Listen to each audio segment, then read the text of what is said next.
এই দেখো আমাদের ছোট্ট দুষ্টুটা একটি নতুন কায়দা শিখেছে। নিজের চুল নিজেই ধরে টানবে আর তার সঙ্গে এইভাবে কান্না করতে থাকবে। দেখতে দেখতে আমাদের ছোট্ট সোনা আজ 1 মাস কমপ্লিট করে ফেললো।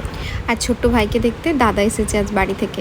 আসলে দাদা, বৌদি আর ভাইপো 3 জনেই এসেছে। আর ছোট্ট সোনা আর তার দাদার এই প্রথম কনভারসেশন। দাদা তো অনেকদিন ধরে ভাইকে ফোনে দেখছে, কিন্তু সামনের থেকে দেখে আর একদম কোলে নেওয়ার লোভ সামলাতে পারছে না।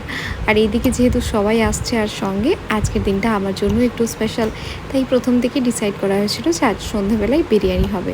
সকাল থেকে তন্ময়ের অফিস জন্য একদম নর্মাল ছিল, সেইভাবে কিছু সেলিব্রেশন তো হয়ই না।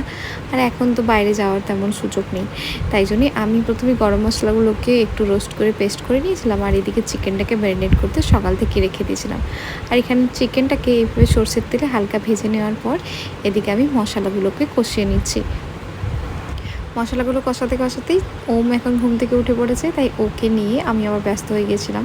আর এদিকে বৌদি যেহেতু এসেছে, তাই হাতে হাতে বৌদিও আমার সঙ্গে হেল্প করে দিচ্ছে। আর আমি দুজনে মিলিয়ে চিকেনটা বানানো হলো। আর এতক্ষণে তন্ময়ও ফিরে গেছে। আর এর শেষে বিরিয়ানির দম দেওয়ার জন্য ও দায়িত্বটা নিয়েছে। আর দেখতেই পাচ্ছ আমাদের বিরিয়ানি একদম দম দেওয়ার জন্য পুরোপুরি রেডি। বিরিয়ানিটা ওই 15-20 মিনিট মতো লাগবে আর রেডি হতে। ততক্ষণের জন্য চলো কেকটা কেটে নেওয়া যাক। আজকের এই ড্রেসটাই তন্ময় আমাকে কিছুক্ষণ আগে সন্ধ্যাবেলায় এনে দিয়েছে, আর সঙ্গে এই ইয়াররিংসটা দুটোই পরে সুন্দর করে রেডি হলাম। আর এইদিকে নিয়ে এসেছে আমার জন্য একটা বুকে। আমার বরাবরই ফুল ভীষণ ভালো লাগে, আর সঙ্গে এই মিষ্টি একটা। চলো এবার বাড়ির ছোট 2 সদস্যকে নিয়ে কেকটা কাটা যাক। একজনের তো 1 মাস আজ কমপ্লিট হলো, আর একজনের 7.5। আর এইদিকে দেখো আমার থেকে এরা দুজনেই মনে হয় কেক কাটতে বেশি এক্সাইটেড।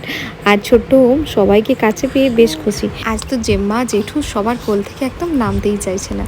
আর এখন রাত খানিকটা বেশি হয়েছে ঠিকই, কিন্তু দেখো এখনও সবাইকে কাছে পেয়ে জেগেই রয়েছে। আর এইদিকে দাদার ভাইয়ের প্রতি এতই ভালোবাসা যে তাড়াতাড়ি কেক খাওয়াতে ব্যস্ত হয়ে পড়েছে। এরপর বাড়ির সবাই মিলে সবাইকে এদিক ওদিক করে কেক খাওয়ানো হলো, আর সবাই আমাকে কেক খাইয়ে দিল। তো এইভাবেই সবার সঙ্গে আজকের সন্ধ্যেটা এরকম ছোট করে একটু সেলিব্রেট করা হলো। আর এই মুহূর্তগুলোকে বাঁচিয়ে রাখার জন্য একদম ক্যামেরাবন্দি করে নিলাম। আর সে সঙ্গে স্মৃতির খাতায় আরও একটা পৃষ্ঠা যুক্ত হলো। আর এদিকে আমাদের বিরিয়ানি তো পুরোপুরি রেডি, সঙ্গে অনেকটা রাত্রি হয়েছে। দেখতেই পাচ্ছ একদম বিরিয়ানি থেকে সদ্য ধোঁয়া উঠছে আর খুব সুন্দর একটা গন্ধ বেরিয়েছে। আর আমাদের সার্ভিং মাস্টার সবসময় তন্ময় হয়ে থাকে, তাই ওই একে একে সবাইকে সার্ভ করে দিচ্ছে। তবে জানো, রেস্টুরেন্টে বিরিয়ানি তো ভালো লাগে সবারই, কিন্তু বাড়িতে বিরিয়ানির সেই টেস্ট করার যে একটা আলাদা ইচ্ছে থাকে, সেটা রেস্টুরেন্টে বিরিয়ানিতে অতটা থাকে। বিরিয়ানিটা একবার খেয়ে দেখলাম, বেশ ভালোই হয়েছে। চলো এবার সবাই মিলে ডিনারটা কমপ্লিট করে নেওয়া যাক, সঙ্গে আজকের দিনটাও। আজ তবে আসি, খুব তাড়াতাড়ি ফিরবো অন্য একটা ব্লগ নিয়ে। Till then by.